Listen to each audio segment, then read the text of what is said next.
Hoy, 18 de diciembre de 2022, hemos presenciado uno de los momentos más importantes en la historia del fútbol y del deporte en general. La selección argentina, encabezada por Lionel Messi, logró ganar su tercera Copa del Mundo. La última vez que la habían ganado fue en 1986, cuando Diego Armando Maradona y compañía le dieron el segundo título mundial al albiceleste. Desde aquel mundial en México hasta hoy han pasado más de 36 años, en los cuales obviamente muchísimas cosas han cambiado en el ámbito deportivo, político, social, económico, etc. Es por esa razón que en Historia BS hemos decidido hacer un breve recuento de cómo eran las cosas en 1986, la última vez que Argentina había ganado una Copa del Mundo. Obviamente vamos a comenzar repasando cómo era el fútbol en aquel momento.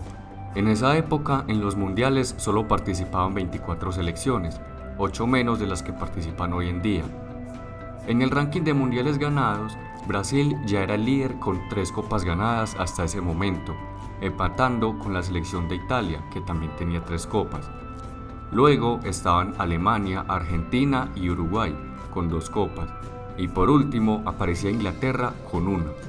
Es decir que para ese momento aún faltaban 12 años para que Francia ganara su primera copa en 1998 y 24 para que España hiciera lo propio en 2010. En ese entonces el vigente campeón de la Eurocopa era Francia, que acababa de ganar su primera Euro 2 años antes, y el vigente campeón de la Copa de Campeones de Clubes Europeos, copa que 6 años después adoptó el nombre de UEFA Champions League, era el equipo rumano Steaua Bucarest, que había ganado la final contra el Fútbol Club Barcelona, el cual se demoraría 6 años más para poder ganar su primera copa en 1992. El ranking de la Champions en ese entonces era liderado por el Real Madrid, que por ese entonces tenía 6 copas en su haber, 8 menos de las que tiene ahora. En América, el vigente campeón de la Copa América era Uruguay, que había vencido a Brasil en la final de 1983, y así se veía el ranking de copas. Para ese entonces, Colombia y Chile aún no habían sumado títulos, cosa que consiguieron 15 y 29 años después respectivamente.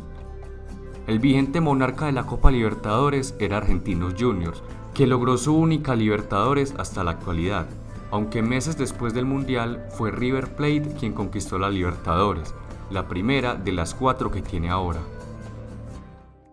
Variando más en cuanto a los deportes, las Olimpiadas más recientes habían sido las de Los Ángeles en 1984, en donde Estados Unidos fue el país más medallero con un total de 174 medallas, aunque esas Olimpiadas fueron más recordadas por el boicot soviético, el cual hizo que más de 15 países allegados a la Unión Soviética y la propia Unión Soviética no participaran en esas Olimpiadas.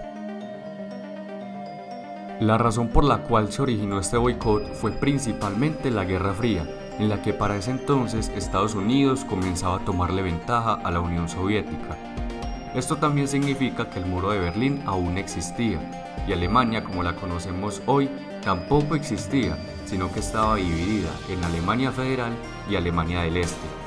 Además, para 1986 aún existían algunos países como Yugoslavia, Checoslovaquia y la propia Unión Soviética. Para ese entonces, en América, se cumplían 13 años de la dictadura de Pinochet en Chile, 27 años de la Revolución Cubana.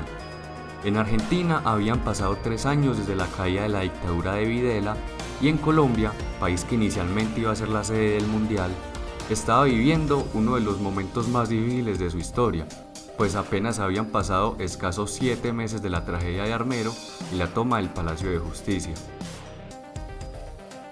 Yendo a Europa, nos encontramos que en Reino Unido la primera ministra era Margaret Thatcher, y la reina, como no, era Isabel II, quien ya ajustaba 34 años de reinado. En la Unión Soviética, Gorbachov puso en marcha la perestroika y el glasnost, una serie de reformas al régimen y a la economía socialista de la Unión Soviética en un intento desesperado por salvarla. Para el Mundial de México 86, aún el mundo no había presenciado diferentes momentos históricos, como la caída del muro de Berlín en 1989, la reunificación de Alemania en 1990, la caída de la Unión Soviética en 1991, los atentados del 11 de septiembre en 2001 y muchos otros eventos que ocurrieron y muchos otros que vendrán en los próximos años.